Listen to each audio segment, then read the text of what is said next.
Our very first question is, of course, in the field of education. Being new into this space, I think it's very important for us to get a sense of what education should enable in a child or for the world, and what are some approaches to learning itself that you feel are useful and beneficial for one and the world. Mhm. It's a slightly complicated question. Let me try to break it into parts. Okay. My work has been in what I call Parampara Siksha, specific to Vastu Shastra, but it's not different in other fields of knowledge. So, I have done some work on Vastu Shastra, then the learning modality of dance, Natya Shastra, and music or Sangeet Shastra. I have some knowledge about what happens in Ayurvedic systems also, but I don't want to go into it because it's not complete, my knowledge. So let's start with what do we mean by Parampara Siksha. Parampara Siksha is very closely connected with the traditional Vedic learning format, where there is one teacher who's actually teaching the child the entire universe. They're not fragmenting it into different subjects. There's one teacher. Right. And the Sishya or the students come to this teacher from, say, age 5 or 6 and go on till about 14, 15. Traditionally, it was mostly boys, young boys.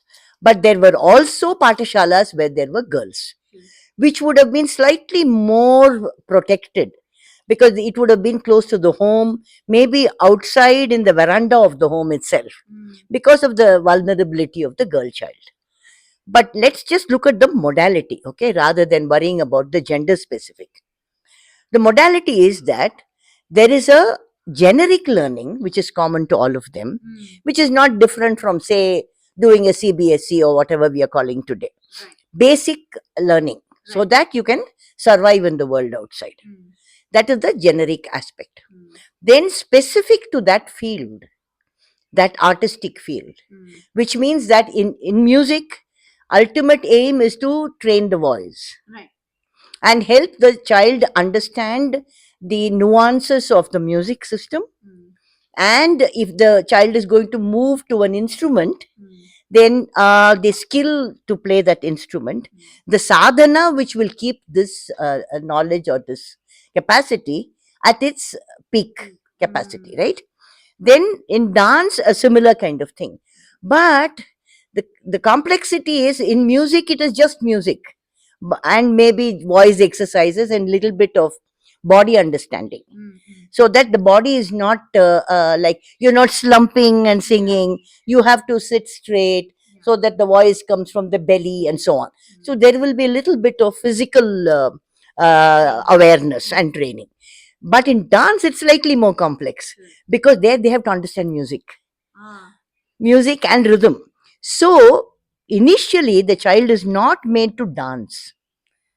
The child is actually made to learn the jati. They actually sit down and recite it. And then only the tala. Okay, so step by step, the child is introduced into both music and dance simultaneously. Right? And ultimately, of course, the bhava. What does it mean to emote? Which means understanding rasa. So the training of the child is fairly comprehensive to understand that entire field, as well as the aesthetic sensibility is being developed. Then if we move into the Vastu Shastras, not only do they need to understand space and form, they have to actually learn to use their hands. So sculpture, they start by actually sculpting. Because I'm very familiar with it because I studied for a year in the Mahabalipuram School of Sculpture and Architecture. So I learned how to carve using soapstone. And then line drawing simultaneously. Then you need to understand music and dance. For Vastu itself. For Vastu Shastra, music and dance was very important component because music has certain nuances, raga and tala, which in the visual format also is present. Wow. Rhythmic use of modules. The whole thing of algorithm in the temple design is based on tala. And in fact, it is called tala. In sculpture, the size, the length of the facial module is known as a tala. So 8 times that, 9 times that, 10 times that is the body. Okay, so understanding rhythms both visually and orally is very, very important. Yeah. So this kind of training requires the child to open out the faculties. Yeah. So the sensory perception is very highly tuned. And therefore, you're not only using the hearing mechanism and the eyes, which is what is happening in the education today. Yes. Everything is kind of sitting on this overuse of the eyes and the ears, and maybe little bit of the cerebral activity. Yeah. The cerebral activity comes in the way of what is known as anubhava. Okay, and these aesthetic systems actually follow through the anubhava, swanubhava. How does it the emotion address me? How does it evoke me? Only when I feel evoked can I create something in the world that will evoke someone else. Okay, so Parampara Siksha actually is a fairly comprehensive system. And music and dance, of course, also they need to read the texts. Yes. And the texts are taught only after the basic understanding of the system. Okay. Because the text can take you into theory. Yes. Theory is always only secondary. Right. First is the practice. Right. In the Vastu Shastra, they also need to read the Vedas. Okay. They have to read the Upanishads. They have to understand chanting.